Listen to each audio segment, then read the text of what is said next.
Rochelle wrote in. Rochelle said, "You've done a great job pointing out when political correctness is problematic or stifles free speech. Can you explain how to determine whether something is politically incorrect versus just being rude or offensive?" I really thought a lot about this morning, Lewis, about how to answer this. And there's a bunch of ways we could approach it, but I kind of feel like saying, you know it when you see it if you're a reasonable person, right? I mean, that's completely not empirical in any way. It's non-scientific, it's non-specific, and we'll dig into it more specifically. I feel like most reasonable people can distinguish between somebody who is being politically incorrect, but still being a reasonable person in terms of their motivations, and someone who is doing something to either offend or insult. Well, that's it. It's your motivation, I think, behind whatever you're saying or doing. But the question is, how would you determine what someone's motivation is? Is it political incorrectness, or is it them being rude? Maybe I'll agree with you. You know it when you see it. But I guess that could be difficult in certain situations. It's not topic related for you. No, it's certainly not topic related at all. I mean, we've had some people on the show who make some pretty outrageous claims, and I don't think that they're being rude necessarily. I think they have backwards thinking, and it's just not politically correct. But it didn't seem to me that some of these nuts were trying to be rude, right? Yeah, and I was thinking about a really good example where I've had conversations with many different people about, for example, let's just pick one common thing that people say, right? The Hispanic guys hanging around near the Home Depot waiting for day labor jobs, right? I've had conversations where the words are not that different, but with person A, you know that what they're really talking about is the fact that this is a reality, and it's not good that these individuals don't have secure jobs, and that it's not good that it is a particular a group of a particular background that seems to be disproportionately in this situation.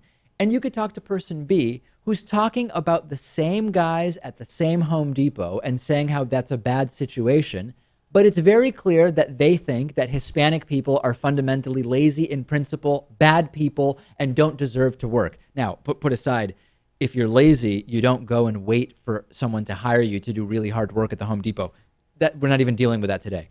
And it really does feel like you can really talk about almost any topic, or you should be able to. And it's not necessarily rude or offensive. It might just fall under what some people would say is not a politically correct conversation to be having. And I think we should really shy away from not having conversations for that reason. But I do feel like you can tell. Yeah. And I think when it comes to being rude, to me, being rude seems like, at least in conversation, when I'm being rude to someone, it's just that. I'm being rude to someone.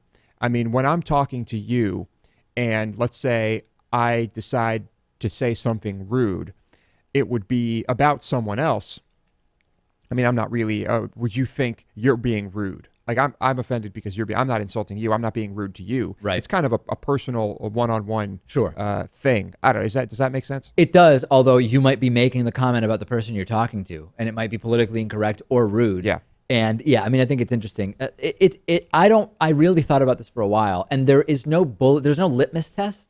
Yeah. There's no bullet points. What I want the thing I want to make very clear is talking about a particular topic should not be written off as rude or offensive merely because of the topic you're talking about. We should be able to have reasonable conversations that are acceptable conversations, really about any topic that is important to whoever it is that wants to bring it up. That doesn't mean that there are horrible people with bad intentions, with the idea of actually discriminating or subjugating or whatever. Of course, all of that stuff exists, but we shouldn't, as a society, say talking about that not acceptable. Mm-hmm. Yeah, let's just not be as sensitive or fearful about political correctness. I mean, this sounds like I would encourage people to go back and listen to our interview with Alice Dreger that we had this week. I mean, this is kind of touching on the same thing. No doubt about it. All right, we have a fantastic bonus show for you today.